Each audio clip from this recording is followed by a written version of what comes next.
Back with David Prentice from Brookside Energy this morning. David, morning. G'day, Andrew. How you doing? Yeah, good, David. Look, significant update from you in the last couple of days, this decision to pursue a US listing. Tell us a bit more. What's in this for Brookside and your shareholders? Yeah, look, a really exciting development for us. We've been working on it behind the scenes for some time.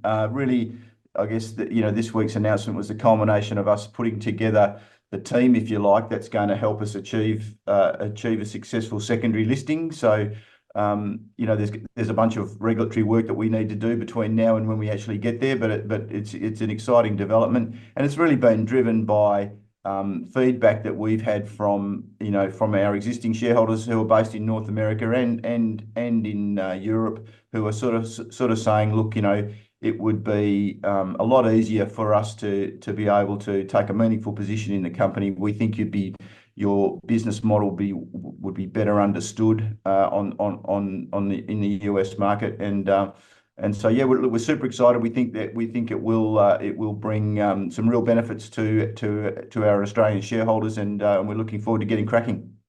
And what's the plan, David, as far as this share consolidation? Yeah, so look, that's something we've been considering for some time, and it's really tied to the secondary listing. There's some requirements with the secondary listing about minimum share prices and things, and certainly the ADRs will trade at a ratio, compared to the Australian shares. So it's really all about sort of aligning the two capital structures so that we end up with with something that's going to be palatable and of interest to those international investors.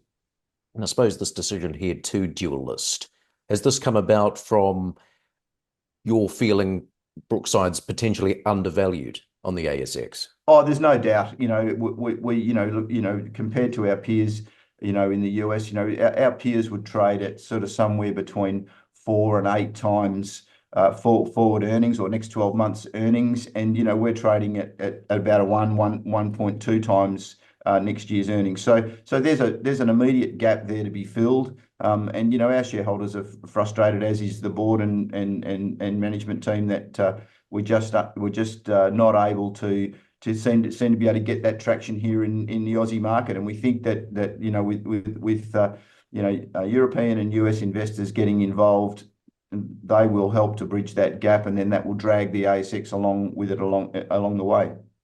And I suppose operationally, David, what's the latest on the ground at your projects? Oh, look, it's really exciting. We've been able to get this four-well program, the FMDP, drilled and completed now, ahead of schedule, and as per our design, which is an amazing feat for our team. We're so proud of the work that the whole team's done on the ground out there to pull this all together. And we're right at the pointy end now. We're just finishing off the work to drill out the isolation plugs.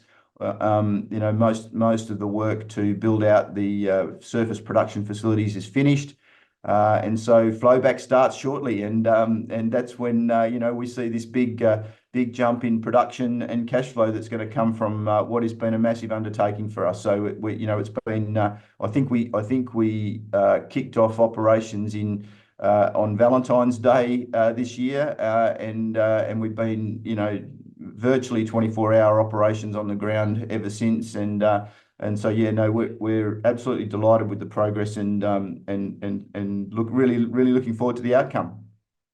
At the pointy end, operationally, you say, David, I suppose another frustration, the oil price seems to be dragging its heels a bit. Yeah, no, absolutely. So the oil price is off considerably in the last couple of weeks. Not a lot we can do about that.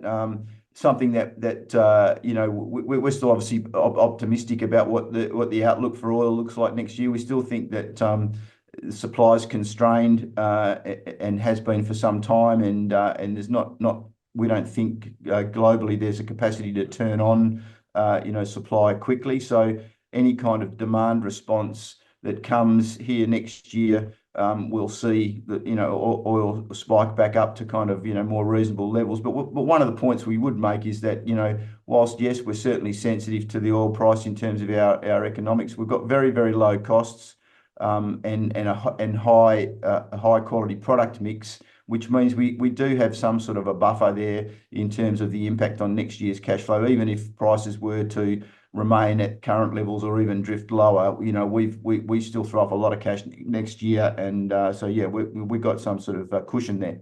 Well, how is the outlook for your forward production and earnings?